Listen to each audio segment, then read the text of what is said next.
सुदूरपश्चिमलाई विराटनगरले हराएर कुन टिमसँग पंगा लिएको थाहा छैन। विराटनगरले आफ्नो शिकारको लागि 2 कदम पछाडि सर्छ भने त्यो बाघ। आज सुदूरपश्चिमले किन जानी जाने हारेको विराटनगरलाई नै थाहा छैन। आज सुदूरपश्चिमले विराटनगरलाई नै जिताउने भनेर पहिले नै रणनीति तयार पारेको थियो। मेन खेलाडीहरूलाई बाहिर राखेर मिनी सुदूरपश्चिम बनाएर विराटनगरलाई जिताएको सुदूरपश्चिमले जानी जाने आज। किनकि पर्सि क्वालिफायर 1 मा विराटनगरलाई हराउनको लागि सुदूरपश्चिमले आज विराटनगरलाई आफूसँग ल्याएको हो। तर थाहा छैन कि विराटनगरलाई सुदूरपश्चिमले जानी जाने हारेको हो। विराटनगरले के सोच्यो होला, सुदूरपश्चिम सामान्य हो, अब हामी सजिलै हराउन सक्छौं।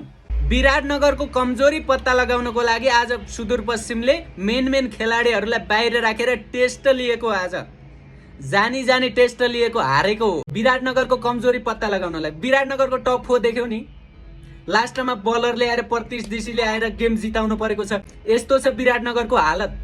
अनि फेरि सपना देख्छ फाइनल जित्ने बाघसँग।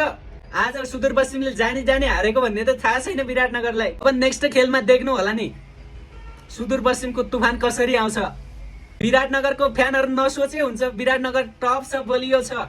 अस्तिसम्म सुपर 4 मा पुग्न नि मुस्किल परिरहेको थियो विराटनगरलाई। आज सुदूरपश्चिमले आफूसँगै ल्याएको हो, किनकि पर्सि हराउनको लागि। तर थाहा छैन विराटनगरलाई सुदूरपश्चिम पनि सामान्य हो लागिरा होला हैन। नसोचे हुन्छ फाइनल जित्ने भनेको सुदूरपश्चिम। बाघ पश्चिमेली बाघ टाइगर। बाँकी फेरि नेक्स्ट खेलमा जय सुदूरपश्चिम।